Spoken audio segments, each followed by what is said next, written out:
বাংলাদেশ ভারতের সম্পর্কের টানাপোড়েনে সুযোগ নেওয়ার চেষ্টা করছে বিশ্বের অন্যতম পরাশক্তি চীন।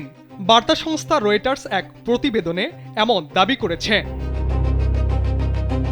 প্রতিবেদনে বলা হয়েছে 2026 সালের শুরুর দিকে দক্ষিণ এশিয়ার ভূ রাজনীতিতে এক বড় ধরনের পরিবর্তন আসতে পারে। স্যান্ডেলিনা সো, রূপচর্চায় আভিজাত্য।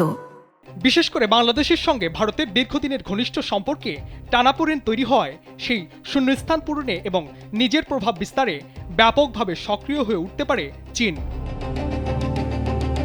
এই পরিস্থিতি ভারতের জন্য একটি বড় ভূ রাজনৈতিক চ্যালেঞ্জ হিসেবে দেখা হচ্ছে, কারণ দীর্ঘ সময় ধরে ভারতের নেইবারহুড ফার্স্ট বা প্রতিবেশী প্রথম নীতির কেন্দ্রবিন্দুতে ছিল বাংলাদেশ। কিন্তু শেখ হাসিনার পতনের পর অনেক হিসেব নিকেশ উল্টে গেছে।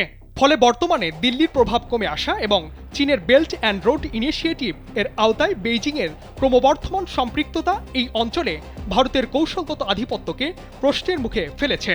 ফলে ঢাকার এই পরিবর্তিত পররাষ্ট্রনীতি এবং বেইজিংয়ের সক্রিয়তা আগামী দিনের দক্ষিণ এশিয়ায় শক্তির ভারসাম্য বদলে দিতে পারে বলে ধারণা করছেন বিশ্লেষকরা। রয়টার্সের প্রতিবেদনে আরও উল্লেখ করা হয়েছে, গেল কয়েক মাস ধরে ভারতের সঙ্গে বাংলাদেশের দ্বিপাক্ষিক সম্পর্কের শীতলতা এবং দিল্লির প্রভাব হ্রাসের সুযোগকে কাজে লাগিয়ে বেইজিং এখন ঢাকার জন্য প্রধান অর্থনৈতিক ও কৌশলগত অংশীদার হওয়ার দৌড়ে অনেকখানি এগিয়ে গেছে। এদিকে ভারতের সঙ্গে কানেক্টিভিটি এবং সীমান্ত সংক্রান্ত কিছু অমীমাংসিত ইস্যুতে অস্বস্তি তৈরি হওয়ায় বাংলাদেশের বর্তমান নীতি নির্ধারকরা চীনের প্রস্তাবগুলোকে বিশেষ গুরুত্বের সঙ্গে বিবেচনা করছেন। বিশেষজ্ঞদের মতে অর্থনৈতিক সংকট এবং অবকাঠামোগত উন্নয়নের প্রতিযোগিতা বাংলাদেশকে চীনের বিনিয়োগের দিকে আরও বেশি ঝুঁকতে বাধ্য করছে।